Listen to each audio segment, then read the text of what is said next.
اعوذ باللہ من الشیطان الرجیم بسم اللہ الرحمن الرحیم واتخذ اللہ ابراہیم خلیلا صدق اللہ العظیم وصدق رسولہ النبی الکریم ان اللہ وملائکتہ یصلون علی النبی یا ایہا الذین آمنوا صلوا علیہ وسلموا تسلیما اللہم صل علی سیدنا و مولانا محمد معدن الجود والکرم وآلہ وبارک وسلم۔ تمام تعریفیں حمد و ثنا اللہ تعالیٰ جل مجدہ الکریم کے لیے۔ زاں بعد درود و سلام نبی محترم شفیع محتشم آقا کل ختم رسول دانائے سبل احمد مجتبیٰ جناب حضرت محمد مصطفیٰ صلی اللہ تعالیٰ علیہ وسلم کی ذات والا صفات کے لیے حمد و صلات کے بعد، عزیز دوستو، بزرگوں اور بھائیوں، حضرت سیدنا ابراہیم خلیل اللہ علی نبینا علیہ الصلاۃ والسلام کا تذکرہ قرآن مجید نے کئی جگہوں پہ بیان فرمایا ہے۔ نبی پاک صلی اللہ تعالیٰ علیہ وسلم نے ارشاد فرمایا ہے کہ میں ملت ابراہیم پہ ہوں۔ حضرت ابراہیم علیہ السلام کے سیرت کو، سوانح کو، ان کی زندگی کے واقعات کو قرآن مجید نے متعدد مقامات پہ بیان کیا۔ انبیاء کرام علیہ السلام 1,24,000 کم و بیش ہوئے، لیکن دین اسلام میں نبی پاک علیہ السلام کی امت میں جو مقام حضرت ابراہیم کا ہے وہ بس انہی کا ہے۔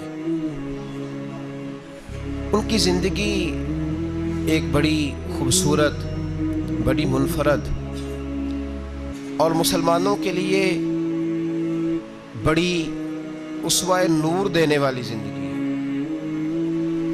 نبی پاک صلی اللہ علیہ وسلم نے فرمایا، میں اپنے باپ حضرت ابراہیم کی دعا بن کے دنیا میں آیا ہوں۔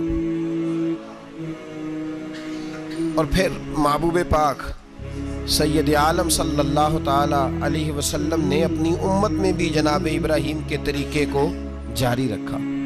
صحابہ نے قربانی کے بارے میں حضور سے پوچھا، ما ہذہ الاضحیہ، یا رسول اللہ صلی اللہ علیہ وسلم یہ قربانی کیا ہے؟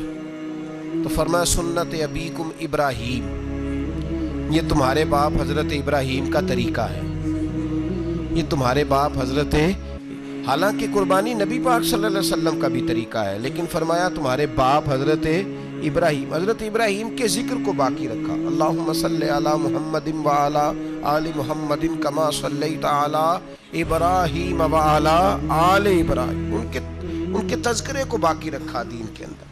حضرت ابراہیم بڑی امتیازی شان والے نبی ہیں، بڑی امتیازی شان والے۔ رب کریم کا وہ دوست جس نے کوئی چیز بچا کے نہیں رکھی، ہر شے ہی اپنے رب کی بارگاہ میں پیش کر دی۔ چند چیزوں سے انسان کو بڑا پیار ہوتا ہے، گھر اسے بڑا پیارا ہوتا ہے۔ وہ بڑا خوبصورت ہوٹل، 5 سٹار ہوٹل میں رہا، وہ اسلام آباد گیا، کسی سفر پہ گیا تو بڑے اعلیٰ قسم کے اس کو کھانے ملے، بڑی چیزیں ملی، لیکن کبھی دائیں کروٹ کبھی بائیں کروٹ۔ تو ساتھ بیڈ پہ دوست تھا تو اس نے کہا صاحب سو جاؤ، تو اس نے کہا یار جو مزہ اپنے گھر میں سونے کا ہے وہ کسی اور جگہ تھوڑی ہے۔ گھر بڑا پیارا ہوتا ہے، انسان لگاؤ ہوتا ہے، جس بے تکلفی سے، سکون سے، آرام سے انسان اپنے گھر میں وقت بتاتا ہے، کہیں اور مشکل ہو جاتا ہے۔ دوسرا، انسان کو اولاد بڑی پیاری ہوتی ہے، بڑی عجیب شے، نہ ہو تب بھی بڑا دکھ ہے، اور ہونے کے بعد بھی اس کی بڑی آزمائشیں ہیں۔ یہ بڑی ایک میٹھی چیز ہے۔ اولاد ایک بڑا عجیب سا میوہ ہے، پتہ نہیں یہ کس انجیکشن کا نام ہے کہ چھاتی پر چڑھ جائے تو اللہ سکون عطا فرما دیتا ہے، پتہ نہیں کس ٹھنڈی دولت کا نام رب کریم نے اولاد رکھا ہے۔ بڑی پیاری ہوتی ہے اولاد۔ پھر تیسری چیز، انسان کی اپنی جان ہے، اور یہ اتنی قیمتی شے ہے کہ اللہ کریم نے فرمایا کہ اگر تیری گردن پہ کوئی آدمی پستول رکھ کے، تلوار تیرے گلے پہ رکھ کے کہے نا کہ رب کا انکار کر دے ورنہ مار دوں گا، تو فرمایا وقتی طور پہ میری ذات کا انکار کر پر جان بچا جا۔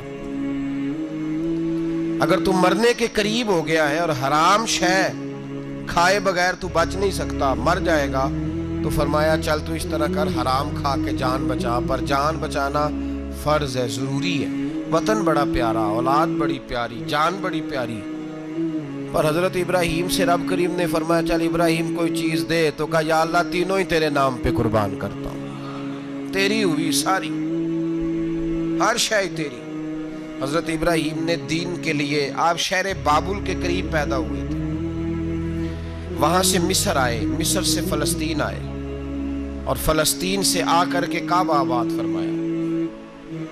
زندگی سفروں میں گزری، سفر ایک تکلیف والی چیز ہے، پر حضرت ابراہیم نے وطن چھوڑ دیا، گھر چھوڑ دیا۔